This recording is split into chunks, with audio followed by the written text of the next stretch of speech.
Yeah, and you came here to Serbia to the Women Society exhibition event. And how was that? Amazing, very exciting. The space that was hosting the event is beautiful. It's also very nice to see the layers of the past intertwined with today. How would you explain to us what's going on in Greek architectural scene right now? As far as we are concerned, we are mainly working in the suburban areas of Greece. It's a huge explosion of construction. The economy is somehow in a high, how can we say? Yeah, in the uprise. In the uprise. So it's a very good time for our profession, but we have to be cautious, I think. Yeah, and Maria, your office is also half Greek, half Scandinavian, a Swedish office. Can you tell us something about that merging of those two?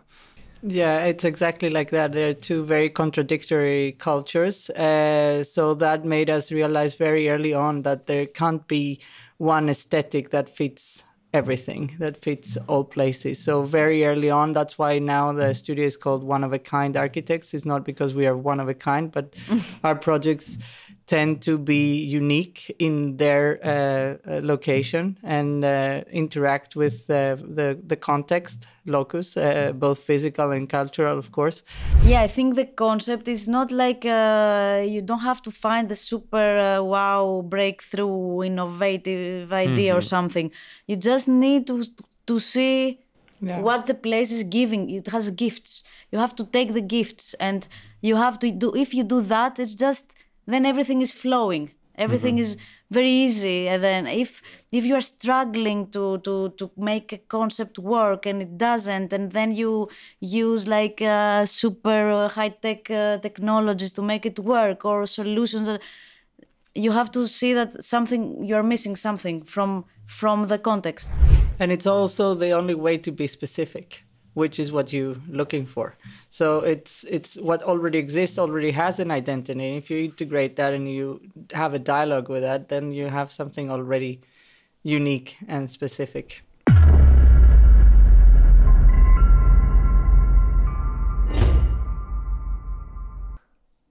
On the very beginning, we would like to give special thanks to our sponsor, Alumil, who made this episode possible. And also a million to Groe and Graphisoft, who are with Alumil with us from the first episode. Hello, everyone. Welcome to Sferapodcast, a meeting place for local and globally renowned creatives and architects dedicated to enhancing our living spaces. Sferapodcast serves as a platform for engaging discussions about architecture as a mechanism for social change and its profound influence in shaping our societies. Today in our studio, Miljan, we have guests from Greece. Exactly. Yeah, and they came to Serbia to the Women Architectural Society annual exhibition, and as a guest lecturers and panelists. Exactly. With us today is Maria, founder of Greek-Swedish architecture studio, OOAK, One of a Kind Architects. The office works with projects of different scales in broad variety of environments around the globe and sensitively approaching each project, trying to find its own distinct identity. Yes, and with her in our studio is Iliana, who is a founder and head architect of Mold Architects from Athens. The office that cherish practice in various aspects, such as research, architecture, landscape, and construction visual arts. And today we had a very interesting discussion about their architectural philosophy and the way they approach unique residential architecture in Greece. Yes, enjoy the conversation. Welcome to Sphere.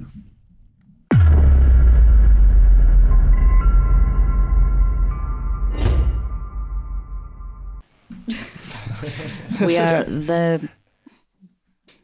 the most well-known in Greece, in Europe first. 10. You will cut this. Of course. It's the beginning. Okay. Tell us, I'm very eager to know, before we jump into why you came to Serbia, to expand on this topic of Greek architecture. How would you explain to us what's going on in Greek architectural scene right now? We've been following through your work, but we're interested to know what's going on right now. Can you elaborate on that? As far as we are concerned, we are mainly working in the suburban areas of Greece, where now this time it's a huge explosion of construction. And I don't know if this is positive or negative, but we are working in Cyclades mostly, and there is the last 3-4 years now. There are many investments are happening.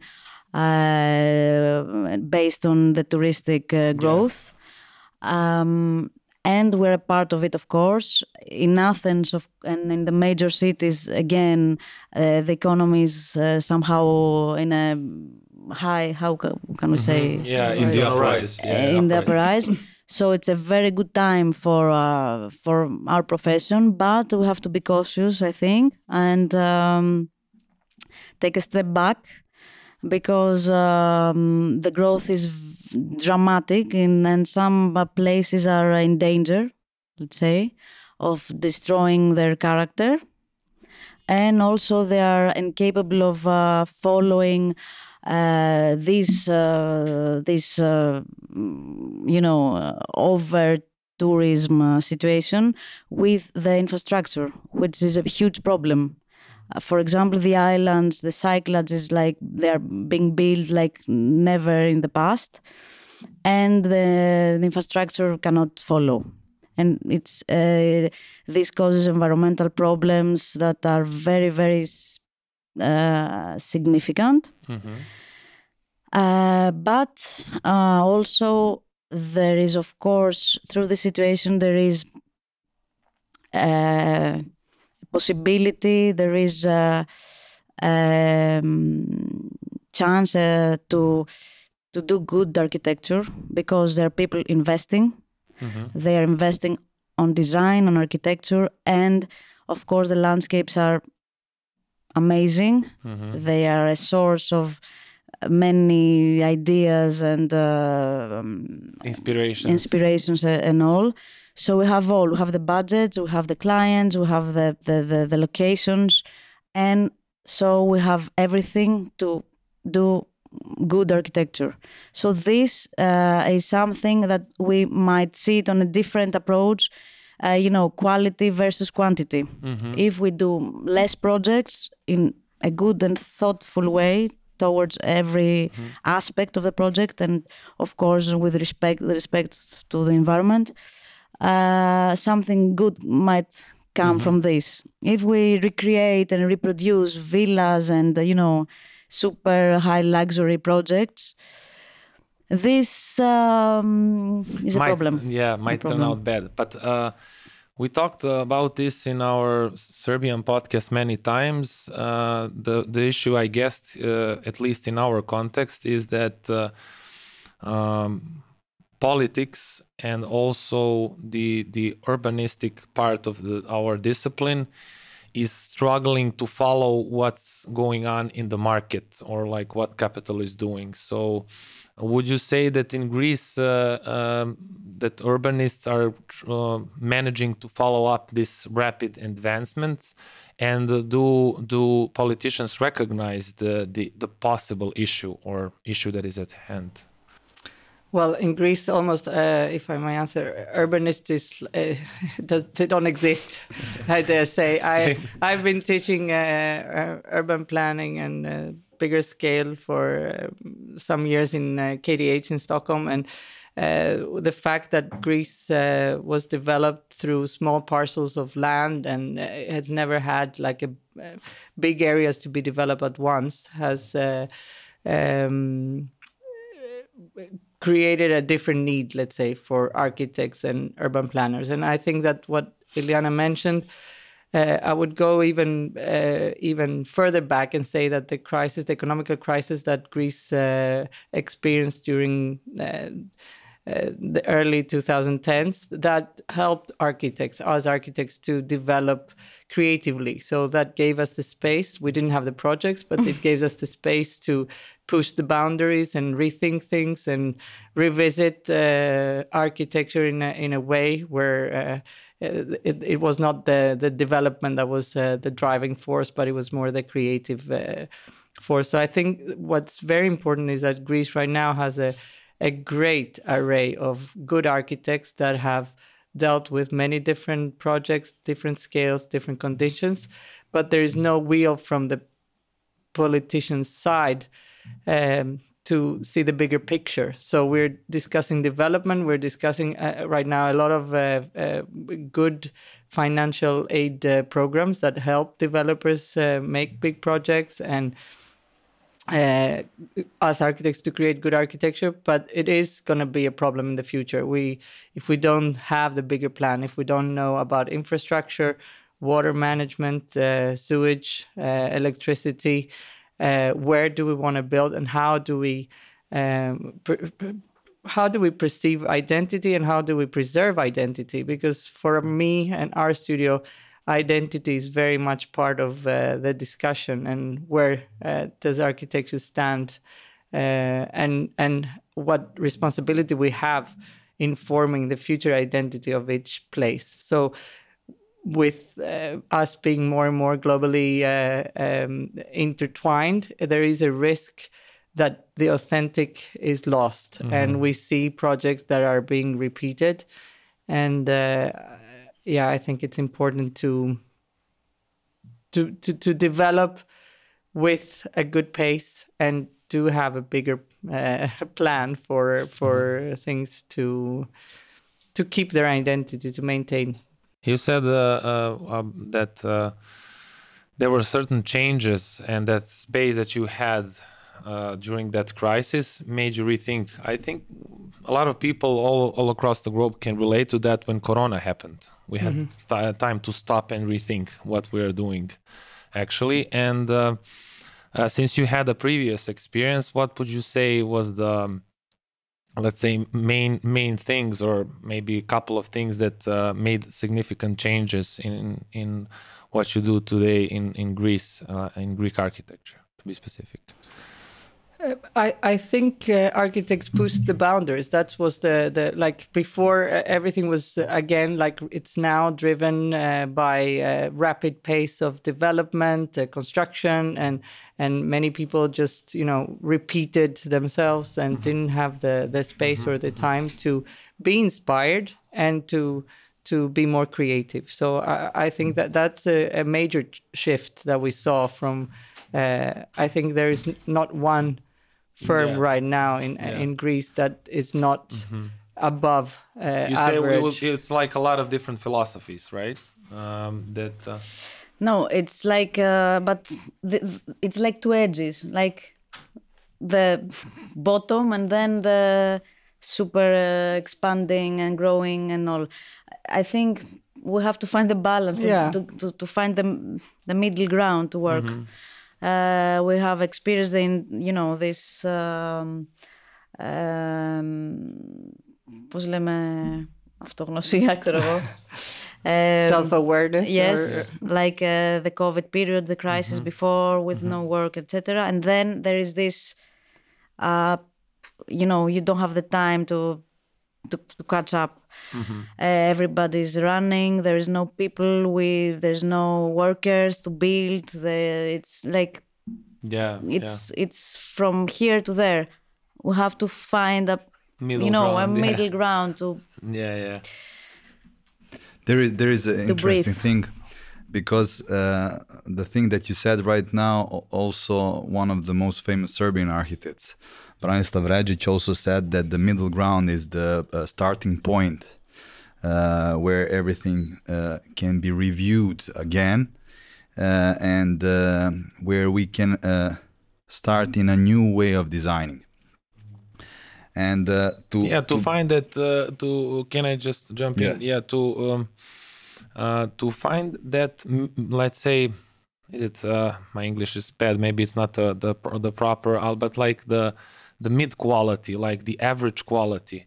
That's the biggest question. You're always going to have the top-notch design everywhere, and you're going to have bad design. The thing is, how do you find that middle quality? Because it's going usually to be, let's say, the most, like it's that curve, the famous curve that you have in school. Like you always have like ones and fives. You're a teacher, and then on the middle, like what is that? What is the average of design? And I think right now in Serbia there are also a couple of let's say attempts to formulate that through some kind of strategies. So we're right now our practice is trying to find some kind of a national strategy for architecture, which is kind of a big topic. I don't know if that's something that happens in Greece, but it's really interesting that it's going on right now. We don't know what will be the outcome of that, but at least we have some attempts. Yeah. And you came here to Serbia to the Women Society exhibition event. And how was that? Amazing, very exciting. The space that was hosting the event is beautiful. It's also very nice to see the layers of the past intertwined with today and be part of this event space. And we're very thankful that we got to come and present our projects and see other projects made by Serbian women architects. Very exciting. What would you say? I would say that if you asked me like few years back, women's architects, I would say, what's this? I mean, you shouldn't even mention, it's not, but unfortunately, now I can say that there is a problem here. I mean, it takes a lot of effort, I think we need to prove ourselves a bit more in the beginning. We need to do that. No reason for that, but it's the reality. And then it takes some years to establish to be strong, whatever. So yes, these events are important, probably. Yeah, I would say in our context especially. Because there are so many female architects. I mean, even we know that even from like our analysis of the podcast, like most of our listeners are female architects, and we know when we were studying architecture school in Belgrade that there were the women were majority. But then when you go outside, most of the famous architects are male. So yeah, that was one of my questions. Like, it's a tricky question. It's not like just Greece or Serbia. I think it's a global. No, it's the same. Yeah. And I would say that I'm not sure if we're still ready to recognize that as an issue, and I'm not even sure how you go beyond that. Like, because what's the solution, or what would you say is maybe causes the problem here? Is it like not being visible enough, or I don't know what? I think it's very complex and very difficult to answer. Mm-hmm. But what's your experience? Like, what did you witness during your career? Let's say. Yeah. Okay, I work in the construction sector. Mm-hmm. I have moved to an island and I'm building some of the projects that I design. So I'm in contact with all the layers of Mm-hmm. It's not very easy always. And sometimes, I don't have the patience to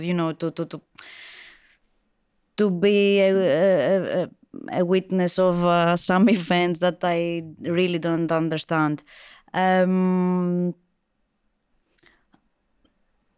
It's not, you know, if you love, of course, what you do, it's not the main issue that I deal in my everyday life. But you're facing a certain difficulties to establish authority. Yes, sometimes. Sometimes, or if you have that, you are the other thing. So if you are straightforward, I cannot say the word exactly. So what are you in the end? Yeah. But a fellow guy, you say, Adela, do this like this, and it's okay. You know, if I say that, I'm super weird, you know.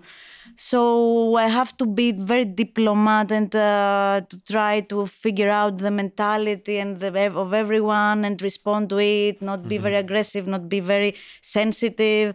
You know, it's very boring. And we do it, we get over it, we don't really care about it in our daily life, but it's a reality that really should be changed. Be changed. Yeah. Yes. I will give one extra argument. A counter argument, actually. Let's say in Serbia, in Novi Sad, in my hometown, 2 weeks ago, when we actually started to communicate with you, when we heard that you will come, I went to the Piranesi Award exhibition in Novi Sad, and there was a curator of Serbia, Andrej Srehovec, who curated all the works, and then it was exhibition of the Piranesi in the Contemporary Art Museum of Novi Sad. And then in front of your panel, there were like 20 people. Let's say, 16 people who were watching at your panel. And then I just come up to that panel, and I was behind because I was the tallest guy. And then I just said to one girl from the Society of Novi Sad Architecture, yeah, that's Iliana, and hopefully if she comes to Belgrade, we would have a word with her and about her philosophy. And then, you know, it's not that it's not recognized. It's really recognized. When good architecture is good architecture. It doesn't matter what's the gender. Yes, exactly. Yeah. So it was really an honor. Then everybody, majority turned to me and they say, "You're kidding, yeah, you're just kidding us. You won't talk to the girls, to the ladies." Yes. I said, if they are here in Belgrade or Serbia, we will talk, but we will see. So now we are talking, and that's a good thing. But I also want to say that I think that we are part of changing this. I see it changing. As you said, there are many girl students or female students. We have many female students in our offices, and they see us being part of it, being, you know, part of the professional wave making architecture. And I think we're role models, and we want to be role models, and we want to, you know, support more and more. And I'm sure that the next generation, this will become less of a... Yes, and to lead by example, as you said. It's best like, oh yeah, we did it. Yeah, you see, we did it. It's fine. Like, you face struggles and... Yeah, and we do still need to combine, you know, work, family, and business. It's not only doing architecture, so it's you always many have things. To do one thing more at house. Yeah. But you can do it, is as you say. Yeah, and I would just like to add one. Let's say if that's a counter argument, I'm not sure, but like in general, it's an issue, at least in Serbia, with our profession, especially if you're a young architect. It doesn't matter if you're male or female. It's difficult to establish authority when you're on a building site, because majority of your coworkers there on the building site don't even understand what is your value that you're giving to this site. Like, you're just some kind of a designer, you know, and you're just making him more and more trouble. But then you need to, and Igor can witness that. I can witness. Yeah, it's not connected to gender. Yeah. You have to establish. It's connected to age also. Yeah. Experience. Yeah. You have to establish trust. You have to establish trust and some kind of authority. And that usually goes when they make a mistake, and then you fix it, and then you say, oh, you see, and then he's like, oh, yeah, okay. And then next time he might listen. So yeah, it's a difficult process, and it's not a big deal. Like you can push through that if you love what you do. That's the key point. Yeah. Yeah, maybe it's a good time now to ask Maria to help us with the board. Okay, So yeah, just push Graphisoft to your side. So yeah, maybe now we can continue like going through the projects and then expanding on these points. Yeah. Actually, I was talking of that exhibition, Iliana. That was a Homa house. But actually, you have also another project on the same island. Is it on the same island? Yes. It's Seriphos, as you said, and it's your home island, or you live on that island. I moved there to build those projects. You moved there to build those projects, but you're from Not Athens. permanently, yes. Yeah. Okay, and Miljan and actually us from our office, we like to start also from the ground and from the genius loci of the location. So we see in your project the genius loci and some inspirations that you find on location is really important. So let's start with the bottom projects of the mold architecture. What was the design process of these houses and your philosophy in the background? It was this was one of the projects that the idea came like immediately, almost from the first visit on the plot. As you can see, this plot is really dramatic and the views are amazing, and I mean it's a gift, but also it's very exposed. It's in the north part of Seriphos Island, a very rocky, dry island on the Cyclades complex. And it is really exposed in the winds. So immediately the concept was to drill the slope instead of placing the spaces above the ground. So we created a grid that forms like a three-dimensional chessboard, let's say. Like it's a mosaic of fulls and voids. And it hosts the rooms of the house, and it isolates them also at the same time. It gives them privacy. And it also this decision, this kind of arrangement also inserts the sense of a smaller scale in the design, rather than drilling one continuous hole and everything is like a continuous facade. That's a scale that's foreign to island like this. We are more close to sorry for interrupting you, because it's really interesting that you said it's a large program, and then our decision was to drill the ground and put it inside. But I guess in a way you immediately, that's how it is with architecture, immediately create a new problem. So I'm interested to know how did you then solve the issue of lighting, and what kind of issues emerged from that decision? If you see the top view, all the spaces, the house is divided in 3 levels. All the levels have are διαμπερείς, πώς λέμε, are lanterns. Have a facade towards the sea and have a glass facade towards an interior patio. So the airflow and the light is circulating. It's not underground as if you just see the front image. It's if you see the section there.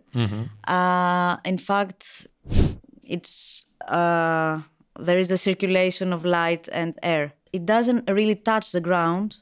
So that's also helping with insulation of the house. It has the same glass facade towards the sea, the same glass facade towards a garden in every space. So the intention of bringing down the house, as I understood, it was your your architectural intention, right? Yes, because we wanted to create a shelter. You know, if you stand in the plot before the construction, you could not stand there. I mean, we were literally holding each other to stand. So we couldn't just be there. We had to drill it. I mean, it was a need. And this need is not an idea that we invented or something. Is based on a traditional way of building. Iliana, one question. So, how do you manage to find the water here? The water. The water, yeah.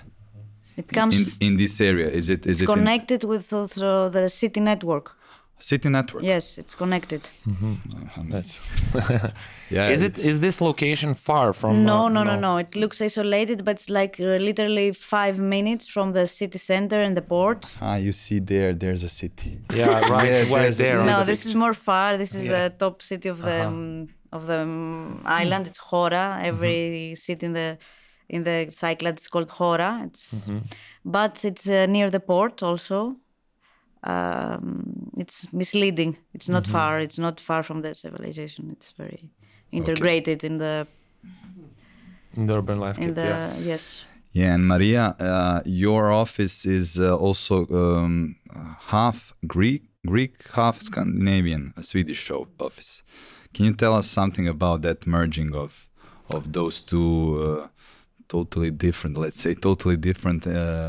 mindsets of creating architecture in a way? Yeah, it's exactly like that. They're two very contradictory cultures. So that made us realize very early on that there can't be one aesthetic that fits everything, that fits all places. So very early on, that's why now the studio is called One of a Kind Architects. It's not because we are one of a kind, but our projects tend to be unique in their location and interact with the context, locus, both physical and cultural, of course.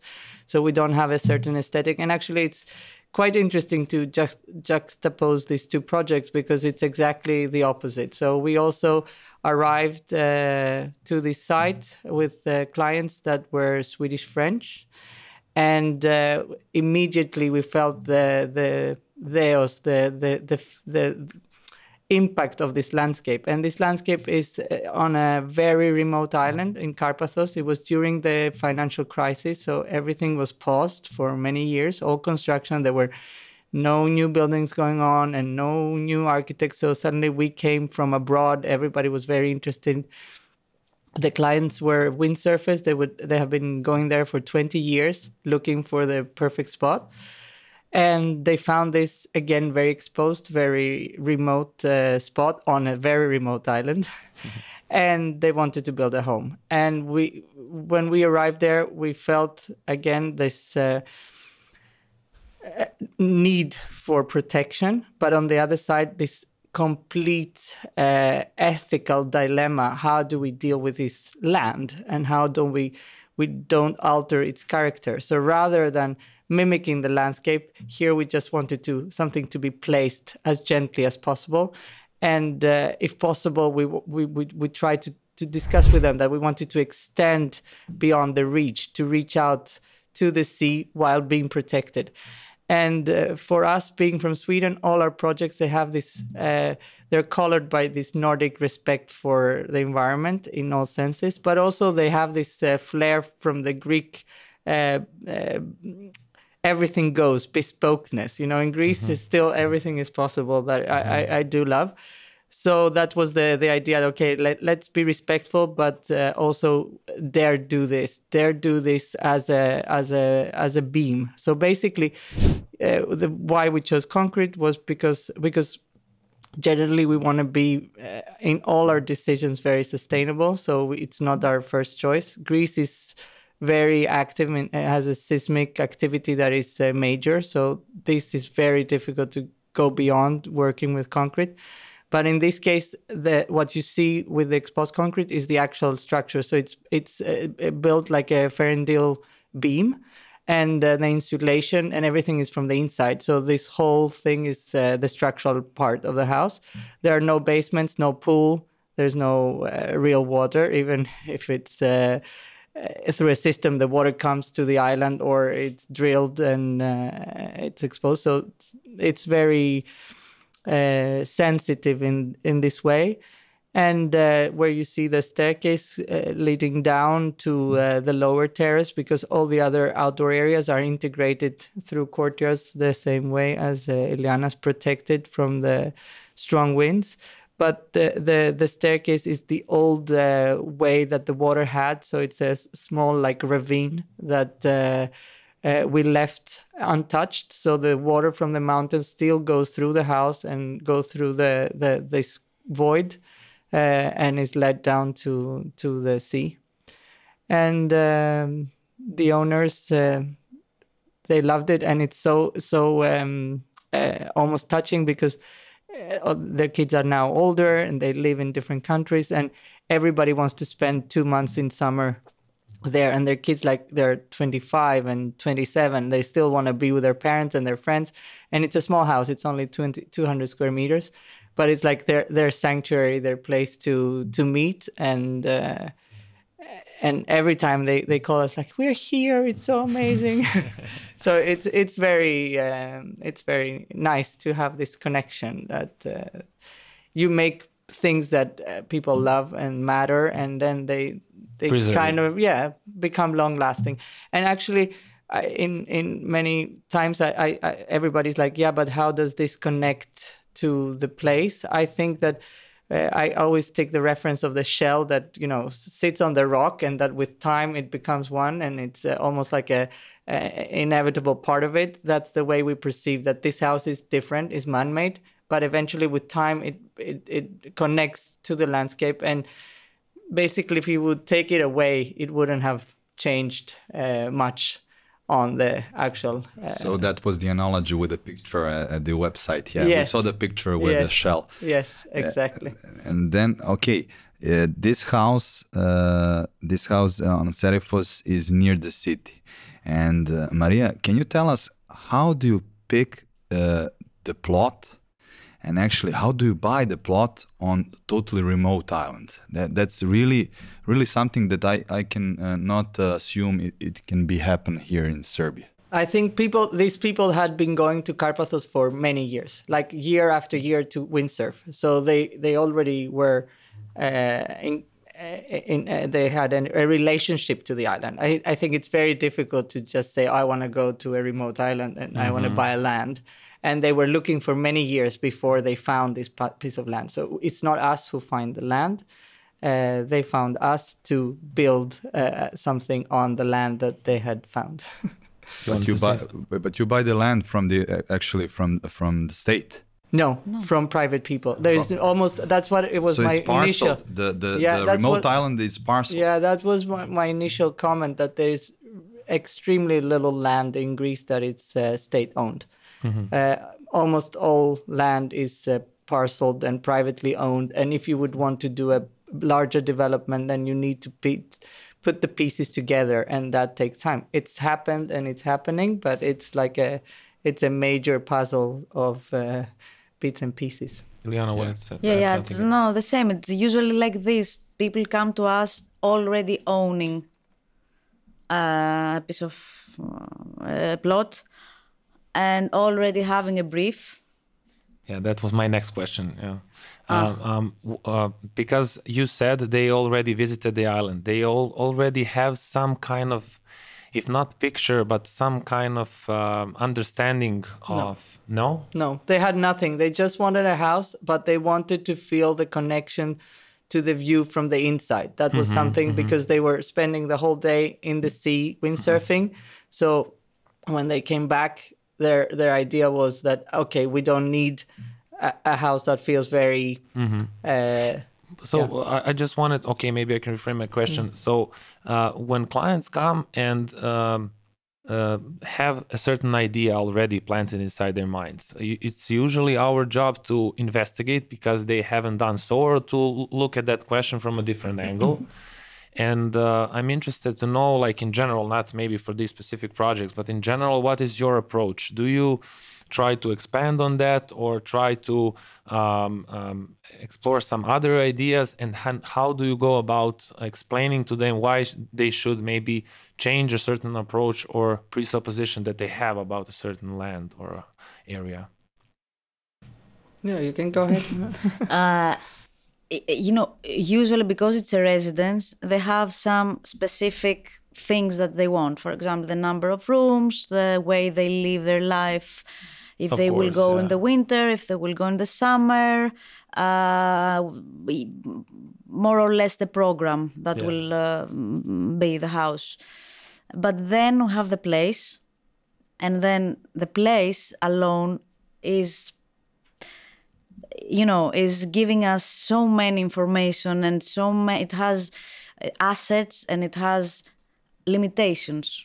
And what we need to do is really take advantage of the assets and try to overcome the limitations. So like that, we are like the first thing we do is like, focusing on the place, and then this will give us probably like this will help also the program, or even propose an alternative, or even expand the things we can do in the specific plot, or something that we cannot do on the specific plot, or it would be destroying, and usually the clients, they get in that and they realize that they come with an idea, or maybe in a Pinterest mood board or something. But then we say, okay, this place, it has this rock here. Let's do something about it. Let's make something that we even didn't think it from before. So there is this dialogue between the client and the other client with the plots, and it's very demanding and it's very sensitive, and it's the first one that we have to protect. The first one. And the other client should know that and should be a part of it. If not, the project cannot work. I mean, the client has a life, the building probably has a longer life on the landscape. And these landscapes also are like very virgin landscapes. Probably there's no need for a building there. So we have to be very, very careful. And I think both approaches are very bold, in the sense that, or you get absorbed or you get out of the, it's a statement. And it's a statement. Yeah. So because, for example, in those kind of areas, there are a picturesque way of building, like with small volumes, etc., which is also legislated. And architects are driven to design like this. For example, in the Cyclades, the main concept is very small, white, mainly volumes with small, like that. In the settlements, it has a point, because in the settlements, I mean, you're following the city structure. Yes, it's like that. Yeah. It was always like that. But in a landscape that's nothing there, that you have to do something that. I guess you have to be on the plot and just feel what's going on there. Yes. Is it important, like, for you to go on every plot that you design? Of course. Yeah. It's impossible to do it with like Google Orthophoto, which we usually, because sometimes we're lazy and we just like. No, it's important. No, it's. Yeah, I think the concept is not like you don't have to find the super wow breakthrough innovative idea or something. You just need to see what the place is giving. It has gifts. You have to take the gifts, and you have to do. If you do that, it's just then everything is flowing. Everything is very easy. And then if you are struggling to make a concept work and it doesn't, and then you use like super high-tech technologies to make it work, or solutions, you have to see that you're missing something from the context. You have to read again the genius logic, as you said. There's something maybe very plain, very small, that it's okay. This is your concept. And it's also the only way to be specific, which is what you're looking for. So it's what already exists, already has an identity. If you integrate that and you have a dialogue with that, then you have something already unique and specific. I can add one point, because I remembered all three of those points that you mentioned: the limitations, the site, and also understanding what is the structure.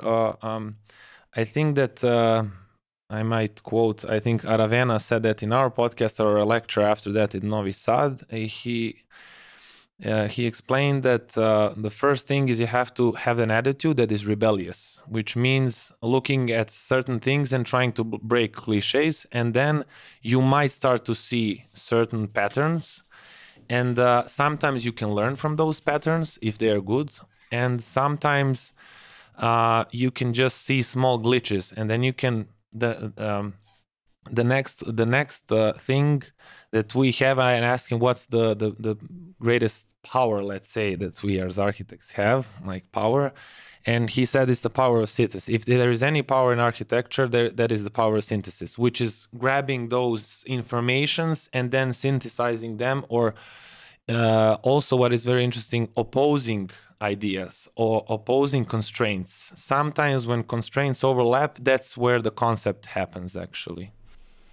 Just to say to all the people who are listening that it's not easy at all. That's the most difficult thing to explore the program, which you need to put on the ground, that you're and those informations that you're grabbing, that can be like months of thinking. And okay, if you are more experienced, it's less. It's less, but it is not that easy to rethink the houses like this, and to see vividly. Then it should be like that in the beginning, and to explain somebody who is not an architect. But that's even more difficult. It's a complex process, because it needs to intertwine many things, and at the end of the day, the final result needs to stand there on its own and provide the experience and the life that somebody envisioned, without having standing by and say, I had this idea. And it's a serious, I used to tell my students, you need a bright idea, but a bright idea is never enough. So you need a series of bright ideas up to the last little detail. Maybe it's the window or the color, or so all these add up to create the result that will stand there by itself and create the experience and create this connection. I have a slightly different thought on that, of the many ideas.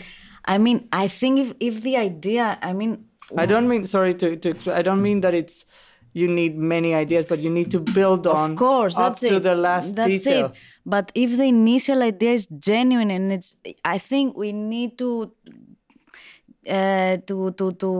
get rid of our egos. I mean, it's not us that are doing. We have to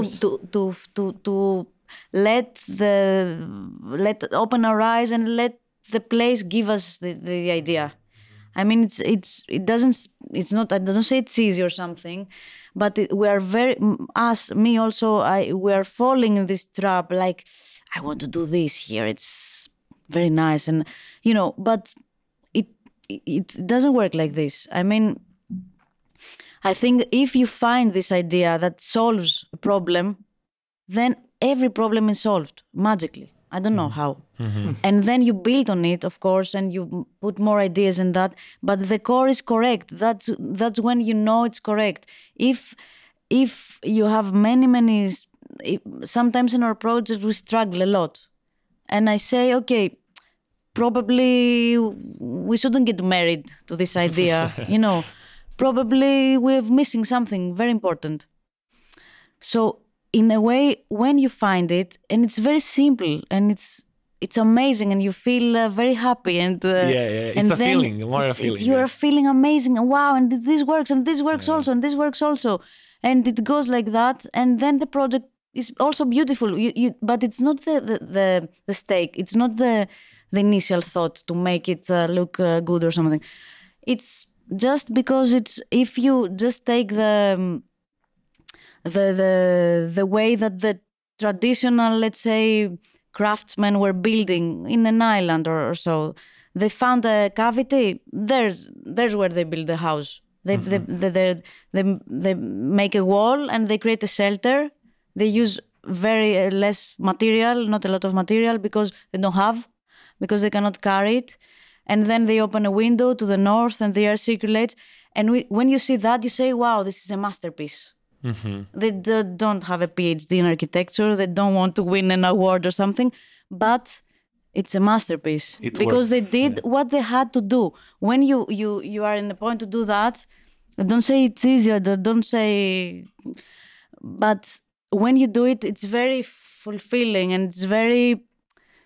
You feel it. It's very difficult to explain, but I think I can empathize with that because at the end, at least that's in our case, we usually struggle, and there is also one bug in your mind that is like, I should try this, I should try that. Sometimes you get lost in those attempts, and then you realize that you started. For us, it's usually a warning. I'm starting to design too much. When you start to design too much and when then things don't add up, that's the time when you need to take a step back, look what was your initial idea, and then the solution immediately comes. Okay, this is how this side should be solved, but it's also important to know why you solved it that way. And that's the concept. That's also the way to communicate with your clients that you said before. Like, when you put the analysis and you have something, it's almost like, a natural pedagogical way to discuss something. And I'm sure Iliana has the same experience. For us as well. It's never been the case that the clients don't understand where we're coming from. What's why is that the approach that we're taking and the road that we're following, and I think that's the nice thing with this being open in an adventure to go together and see what the end result would be, and that everybody's pleasantly surprised. I would say surprised, because at the end of the day, to see something stand there is powerful, and to know how it was. From its birth, from an idea to, as I said, a series of decisions to being a product or a home. Now we're talking about houses that will be the background for many experiences and many different feelings. So it's powerful. It is. It's amazing when I'm just listening and I'm thinking how we are young architects at the beginning of our career, but we just know what you are doing and understand what you are talking to us right now. And that's the powerful thing, because let's say, Miljan, 5 years or 6 years ago, I can write it down that we couldn't understand Iliana and Maria. And now we can grab just at the surface that it's not a huge philosophical way, but it's a philosophy. Yes. And you have to see it, and you have to love architecture if you want to do it like that. If you don't love architecture, if it is just a business, don't be in architecture. Yeah. And we can conclude with this topic, and then we can start with those two other houses. Just briefly, maybe. Briefly, the home house, which was in Novi Sad exhibition, it is on the same island. Yeah, it's also a landscape house. It's not a house. It's not the house. It's it's a small. It's not a problem. It's We say house. It's 3 small houses. Yes, it's a small complex of boutique hotel, let's say, or something like that. 3 small houses. 3 small houses, but on the same island near the city. It's on the same island. On the other part of the island, which on the south of Serifos, this part of the island has developed a very, very important mining history. It's defining the history of the island. It's even for Greece. It was the first strike there in Greece, so it's very important, this history. So Serifos was a very, very poor island, one of the poorest on the Cyclades, but it has a very, very rich subsoil from iron deposits. So it has developed a mining history from the antiquity until recently, and there are traces of the mines throughout the south of Serifos. So what we did is we created we wanted to revive, let's say, a housing scenario underground, and we tried to identify and analyze the geometry of those traces that you see around, and we defined 3 geometrical types of traces. It was the point, the line, and the plane. By points, we mean the holes that were actually the entrances in the galleries, and also the only source of light in this huge underground network where the miners practically spent all their lives there.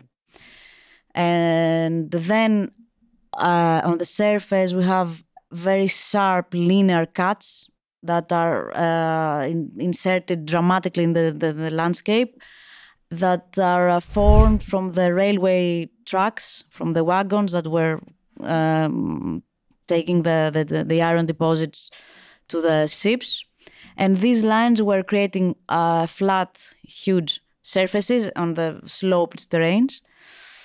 And that's what we did. These 3 elements we used in the design. We created 2 angled lines that, in sequence, they created 2 surfaces. We placed the houses under those, and then we subtracted masses, orthogonal masses, from those surfaces, creating patios that inserted light and allowed the air to circulate through the spaces. And the entrances for the lodgings are also from the terraces, so they indicate, let's say, this new level of habitation underground. You're just witnessing, the descent into the underground, and that's it. With an analysis of the landscape, we created like a very simple context that also responds to the brief and creates very pleasant spaces, protected from the sun, from the air, the wind, etc. And it has this. I think I said a lot of things. No. It has this. You wanted to say something else. It had this to finish. Okay, I can jump. I forgot. Okay, I'll jump in with my, let's say, personal view, if I may.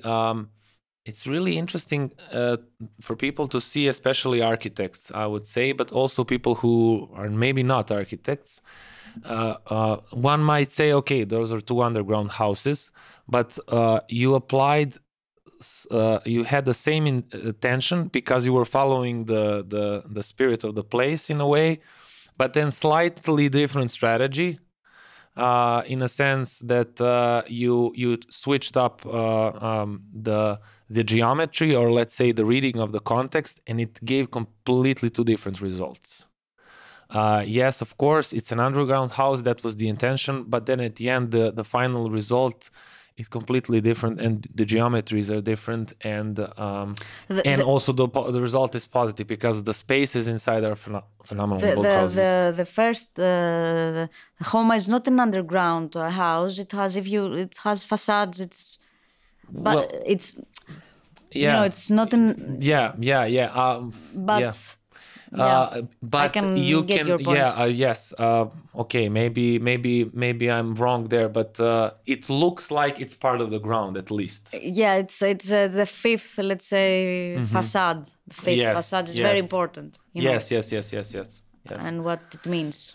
Because of the lanterns, that was my point. Of course, you didn't dig up the house, but in a way you have the lanterns, and the house behaves as a ground. Can we say that? Yes. Yeah, okay. Good. Yeah, but there is also a history note at Homa Boutique Hotel where you left your idea from, and here it's a problem of the space of the wind. So the wind concluded the rethinking of your idea. So to protect. So it's amazing from which part architects are keeping their ideas and starting as a first line on the drawing. So that's really important for the young people who are listening, for the students, to rethink architecture and rethink the starting point from the design. So not to see something on Pinterest and then to copy paste and to say, I like that concept and I will apply it on that location. That's wrong. I think it's really wrong.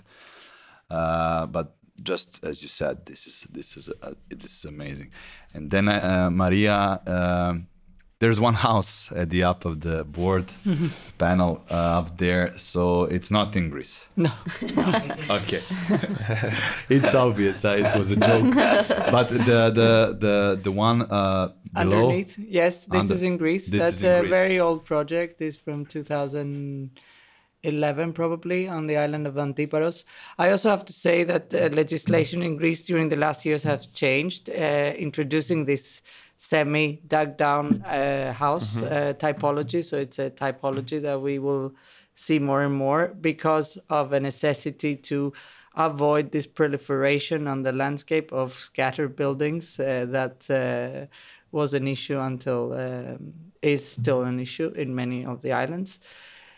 And it's one of our first projects in Greece.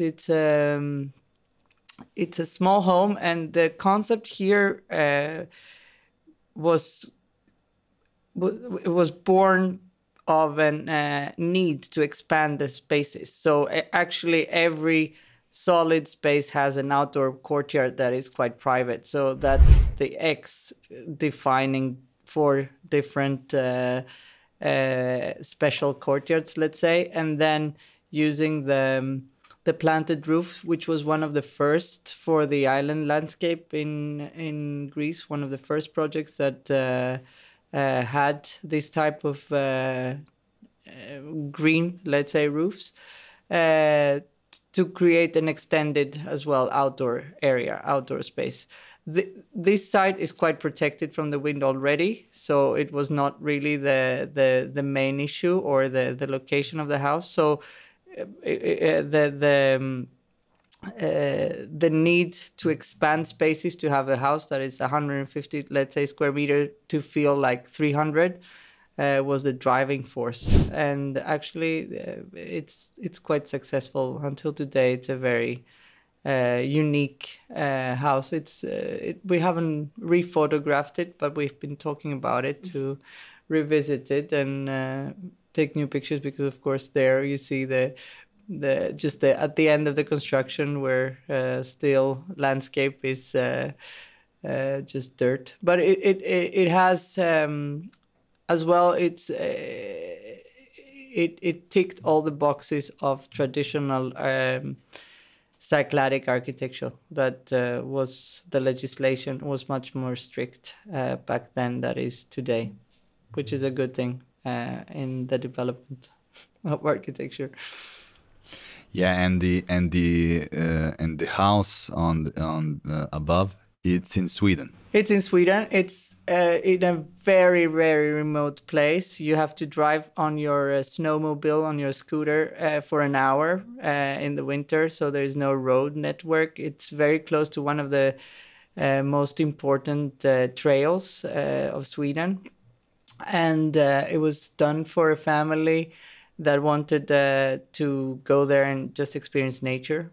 And actually, one of the things they said is like, okay, we want to be here as a family. We want one big space, but we want it to be safe because there are many big animals. So we don't want to open our window and find a bear looking at us, or we don't want big elks knocking on our window.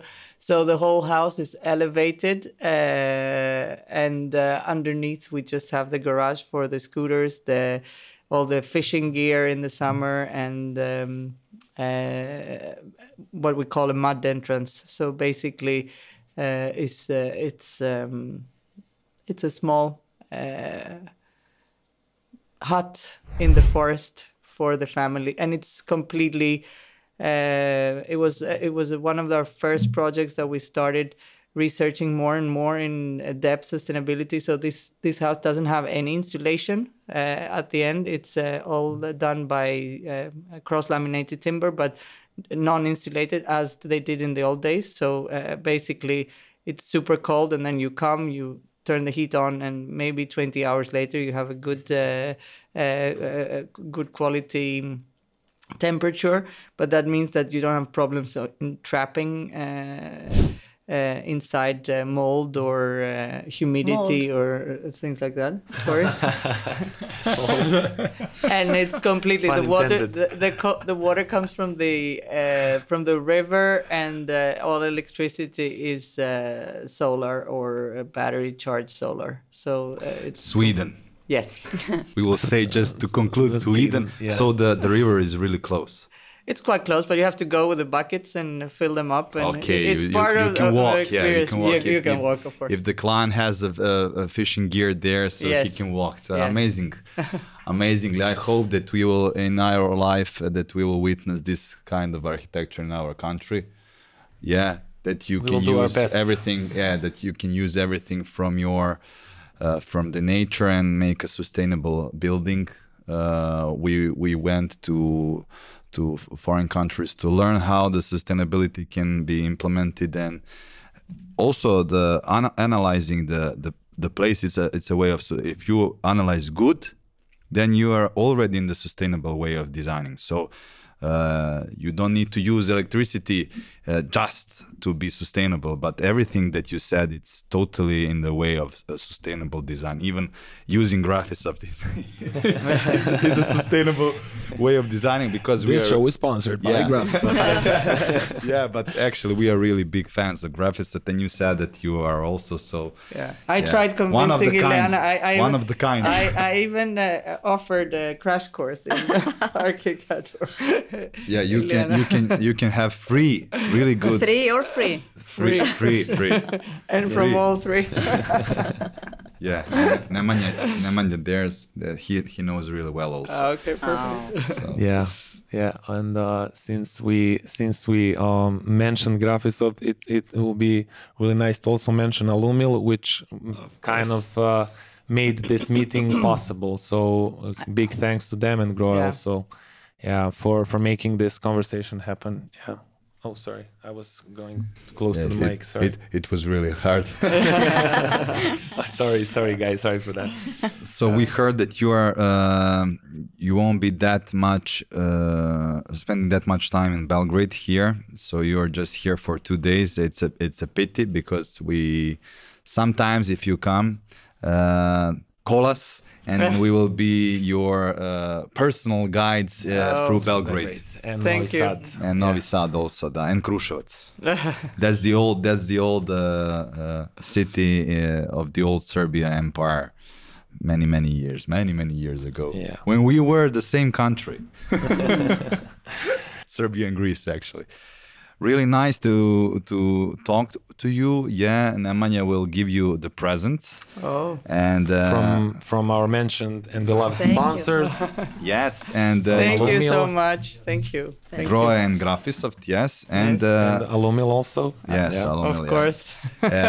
and guys, this was an English episode with Maria and Iliana from Mold Architects and from One of a Kind Architects. Actually, we thought OOAK.